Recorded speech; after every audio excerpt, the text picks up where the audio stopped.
in the same posture, shift your gaze towards your third eye, your visualization to Swamiji, and the bandha to the Mula bandha. Don't forget to internally chant the japa Sadashivoham. Visualize it rotating around your throat in a circular motion like a prayer wheel. Dopagadali samputakare korvali buparidare.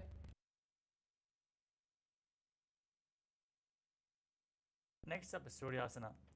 Now keep your knees wide apart and raise them up off the mat. Join your thumbs and little fingers as you open up your palms, resembling a lotus flower in Padma Mudra. Raise your arms up above your head and gaze through the gap in between the palms. Now visualize Lord Surya in your inner space and perform Uddiyana Bandha, the stomach lock, and Mula Bandha, the root lock in Suryasana. Erido goda tariane panapani betika punitane.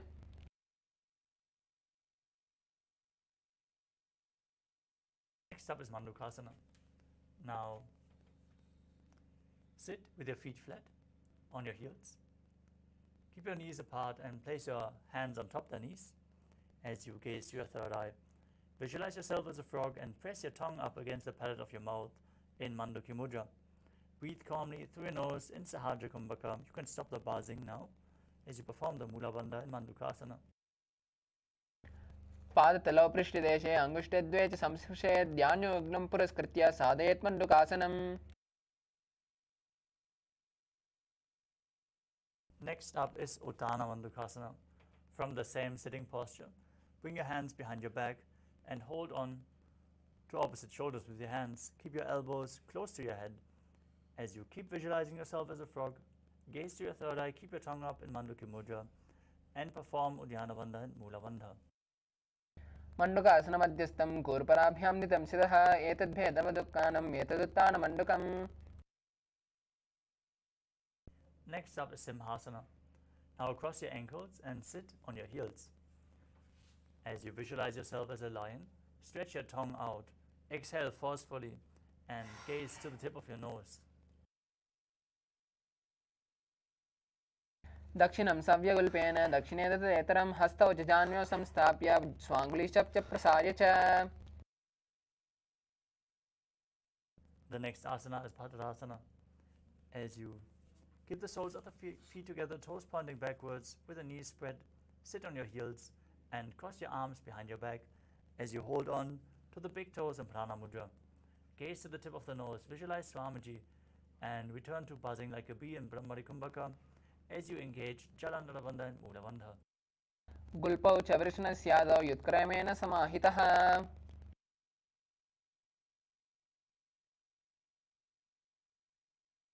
Next up is Kaka Bhushandi Asana. Now squat with your feet flat and keep your knees raised off the ground. Bring your arms in and around the raised knees and interlock your fingers behind your back if you can. Otherwise, reach as far as you can behind your back. Now gaze to your nose and visualize yourself as a crow. प्रथमे वेश उकृताने द्वौ हातपगम्बी च आने.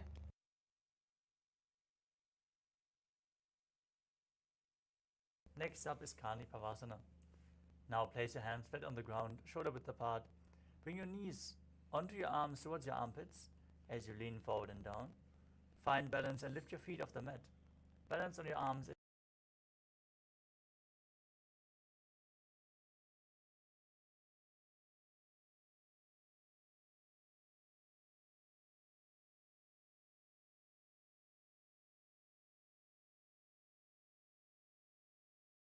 Blood pressure, take it slow with the inverted postures. If you need support, you can lean against the wall or ask a partner if they can aid you in this asana.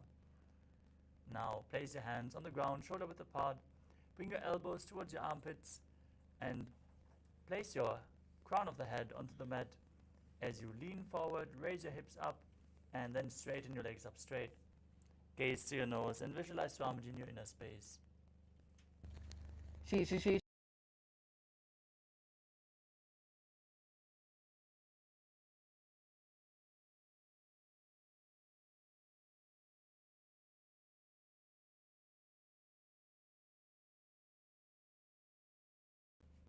Twisting your body to one side. Lean forward and down onto your arms and extend your legs out to the side. As you balance, gaze to your third eye, visualize yourself as a peacock, and breathe in Rechaka Kumbhaka. Exhale all the way and hold your breath on all the exhalations in Paramashivoham. Mahā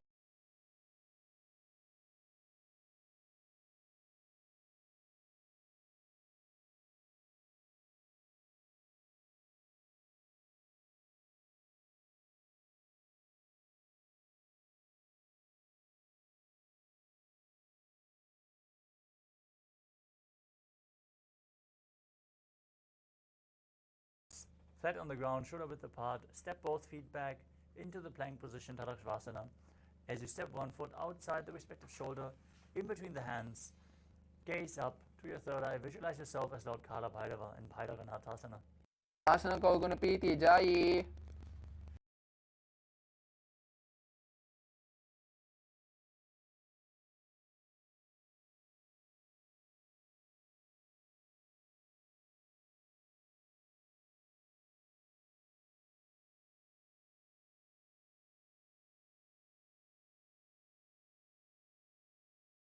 Visualize Swamiji in your inner space in Unmukha Pitasana. भून्यस्तौ जाननी हस्तौ चतुष्पदवान्मुखम् उत्तापिताग्रयुगलं चतुष्पदमभिरुका From Tadasana, rotate your body onto one hand and raise the other hand up towards the sky. Keep your core engaged, torso straight as you gaze upwards along the other arm and visualize yourself as Sage Vashishta in Vashishtasana. ऊर्ध्वकुक्कुटवासिष्ठं मरीचिहलमस्तकं परिवृत्तं चोदरस्य विविधं धनुरासनम् Now twist your body in the opposite direction. Repeat Vashishtasana on the other side. ऊर्ध्वकुक्कुटमाशिष्टं मरीचिहलमस्तकं परिवृत्तं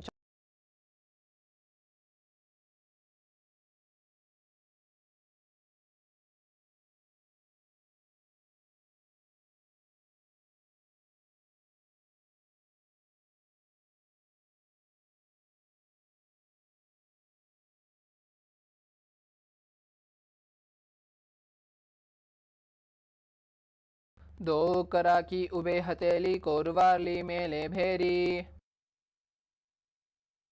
Next up is Paschimottanasana. With the legs extended forward, lean forward from the waist and hold onto the big toes in Prana Mudra, index and middle fingers. Now visualize Swamiji in your inner space.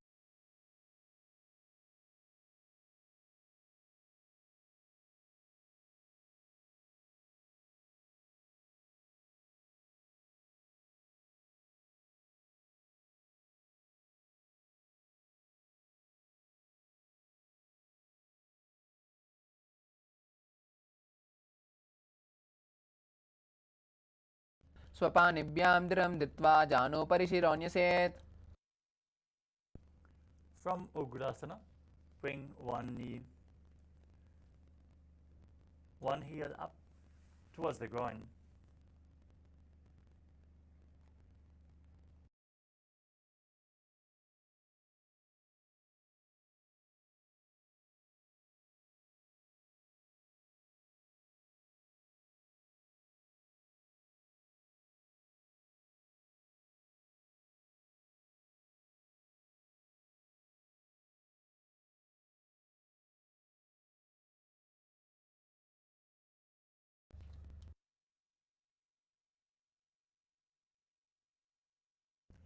From Marichyasana, drop the knee down to the side. Keep the heel at the perineum as you lean forward and down. Hold onto the front foot with both hands. Gaze to your nose. Visualize Swamiji in your inner space.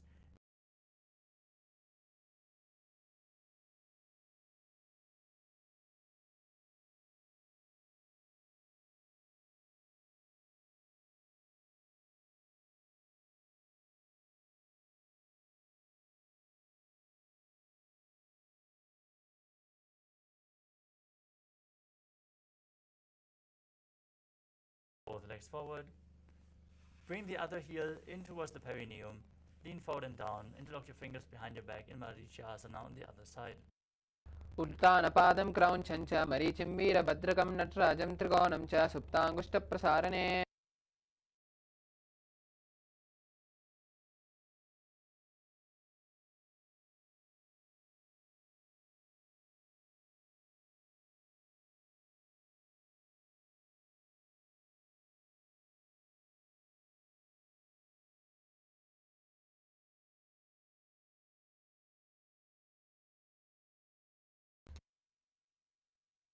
Next up is Padmasana 2.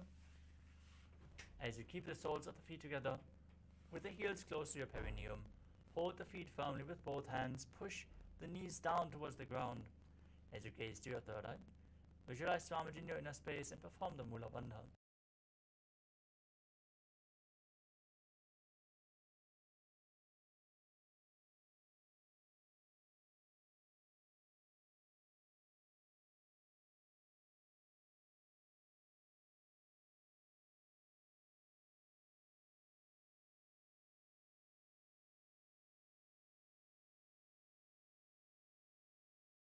पूर्वचर Close to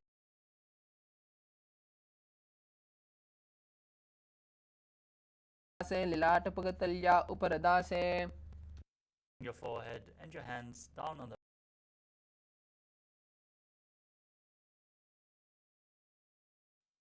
दो पगरेल संपुर करे सोए करे आने जा रे पसार balance.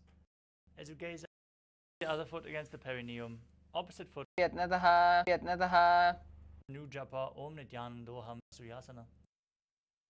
That's Suyasana. दावा पगा मोड़ी Visualize yourself as H Narada in Naradasana. Visualize yourself as H Narada in Naradasana. Keep on your back in Garudasana. Aim on the heel and twist your elbows outside as you hold onto the shin and the big toe. As you raise the other foot from Matsyasana, extend your arm forward and down front foot. Place the other hand. कंदनास्त्रम Now place the back hand on the ground behind you. Twist your body even further as you. Now place your feet onto opposite thighs. आसनं द्विविधं प्रोक्तं पद्मं वज्रासनं तथा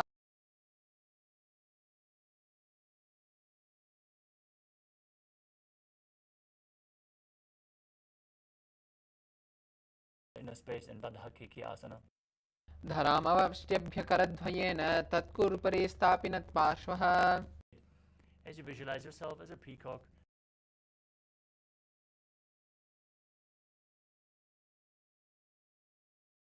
visualize yourself as a crocodile as you perform the Mula Bandha in Makarasana.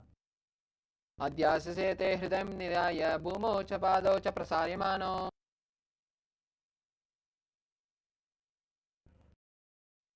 अध्याससे ते करयुग्मं वक्षो भूमिमवष्टभ्यकरोत्तलयोस्तराभ्याम्. Next up is Ushtrasana. As you lay on your stomach, hold on. Now still holding onto the feet, kick your legs back and up as you raise your chest. Gaze up towards your third eye as you visualize yourself as Pinaka, Lord Shiva's bow in Dhanu.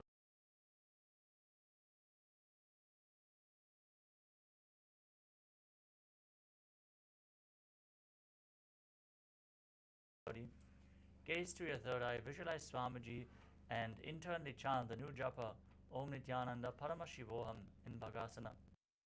उल्टा मोड़ी पाव दो Interlock your fingers as you place your crown of the head onto the mat. Hold your head with your hands and walk your feet forward, raising your hips. As you lift the feet off the ground, pull your knees in towards your chest. Try to touch your throat, touch your chin with the knees. As you gaze to your nose and visualize Swami.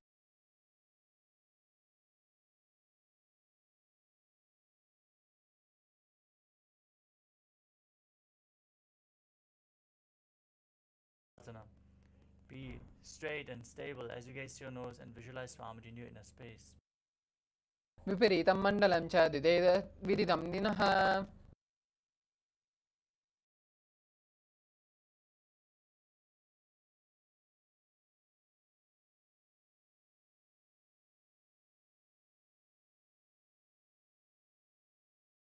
Rapid exhalation without inhaling. Push the air out from your abdomen in Bastrika Kumbhaka. We're going to maintain this asana for the next few, this pranayama for the next few asanas.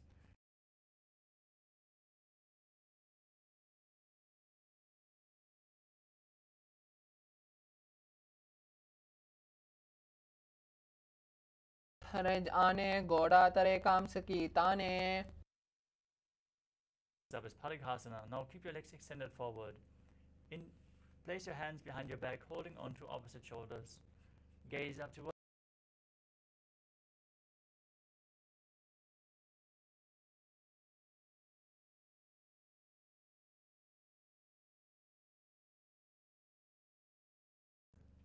raise at a 45-degree angle. Extend your arms forward, parallel to the ground. As you gaze to your third eye, visualize yourself as a boat and keep rapidly exhaling in Vastrika Kumbhaka in Naukasana.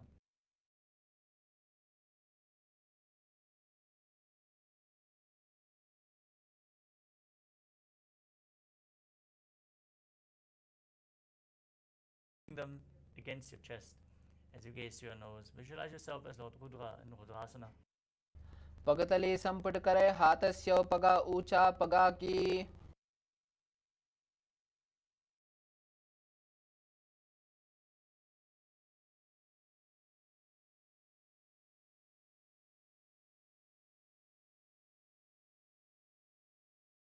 Push your hips up. Engage the Mula Bandha and the Jalandhara Bandha. As you breathe in Murcha Kumbhaka, push the air out through the throat lock. Push the Kundalini Shakti to the higher centers. And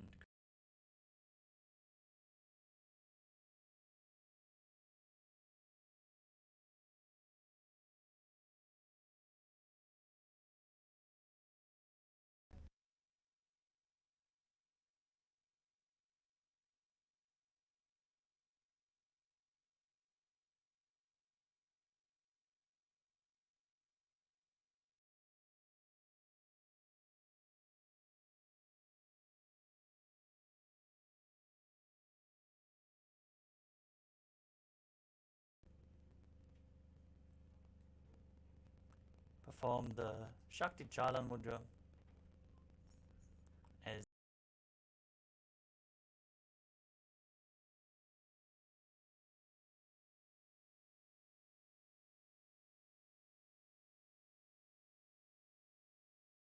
body and mind.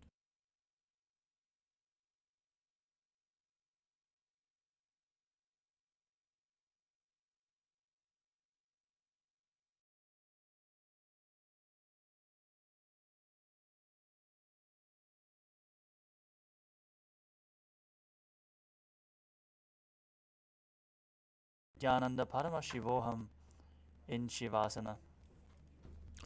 आतशवासनम् उत्तानं शववद्भूमौ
Now, everyone, slowly return to your physical body.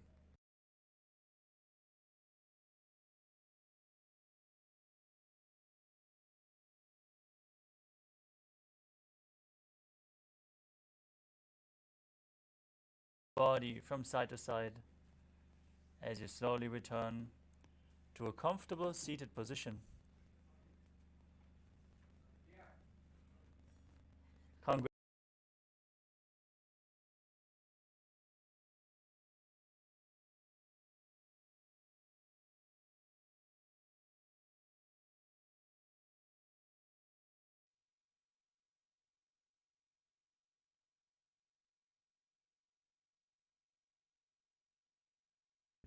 We are now going to have the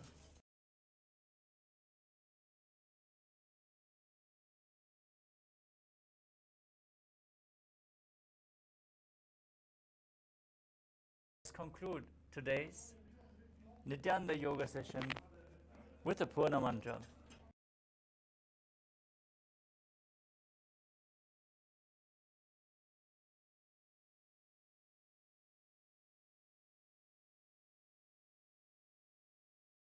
Deep breath.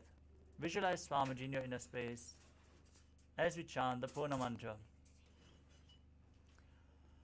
Om Purnamada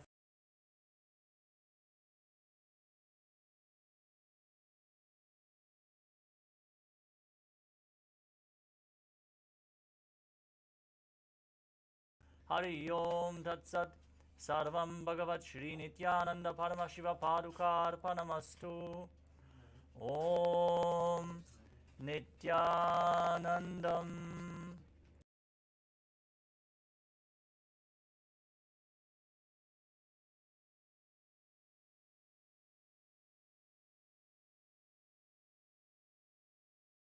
I bless you all.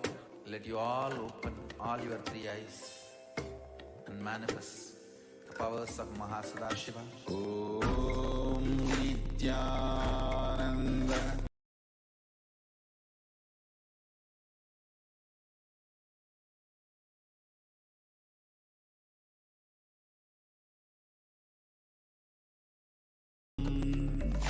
Om Nithyananda. Paramashivoham. Om Nithyananda.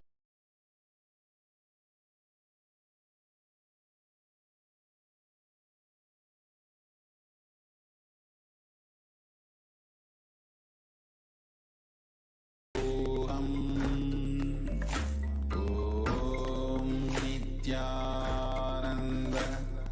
Paramashivoham.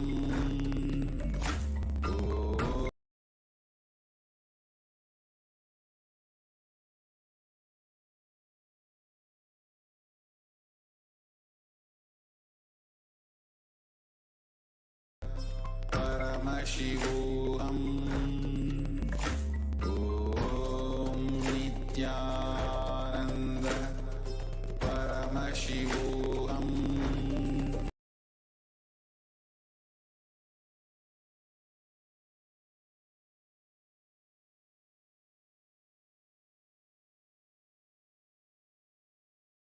Ananda. Paramashivoham. Om Nithyananda. Paramashivoham.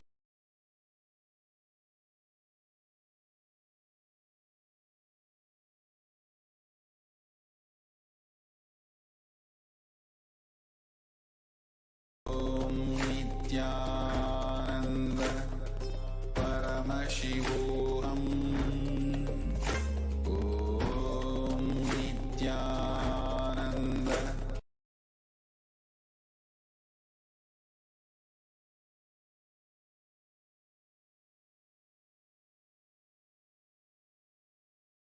Om Nithyananda.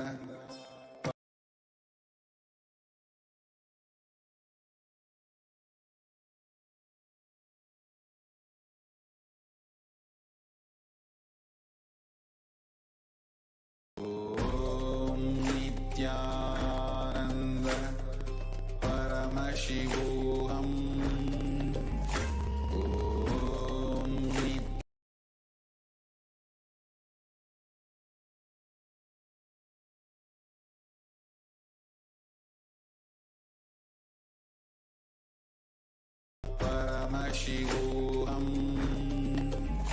Om Nithyananda Paramashivoham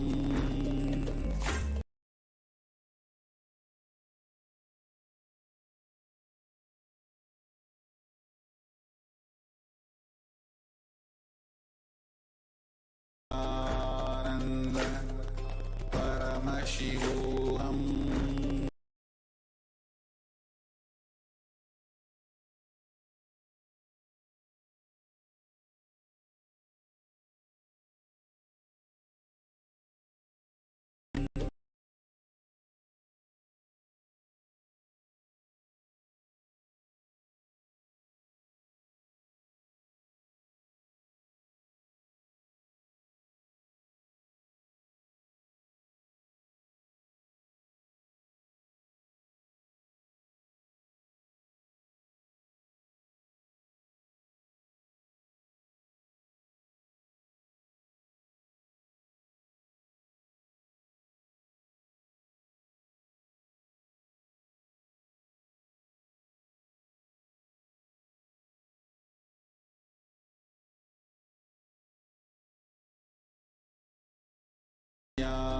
Ananda Paramashivoham Om Nithyananda Paramashivoham Om Nithyananda Paramashivoham Om Nithyananda Paramashivoham Om Nithyananda Paramashivoham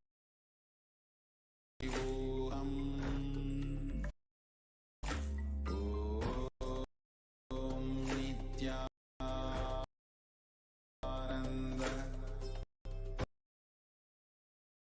Paramashivoham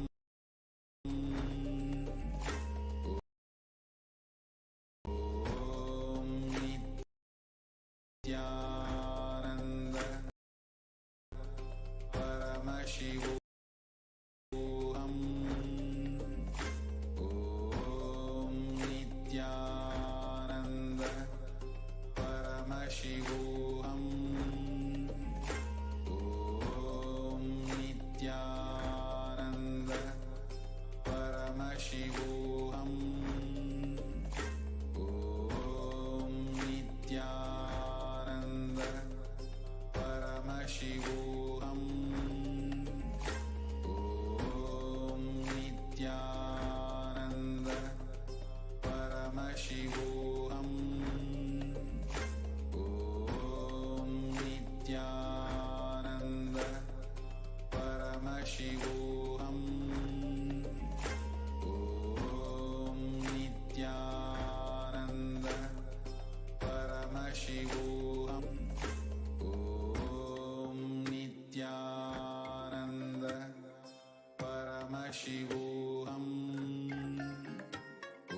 Om Nithyananda Paramashivoham Om Nithyananda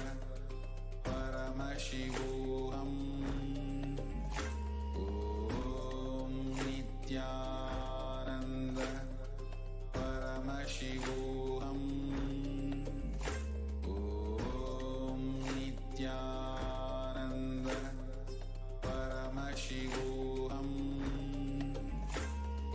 Om Nithyananda Paramashivoham Om Nithyananda Paramashivoham Om Nithyananda Paramashivoham Om Nithyananda Paramashivoham Om Nithyananda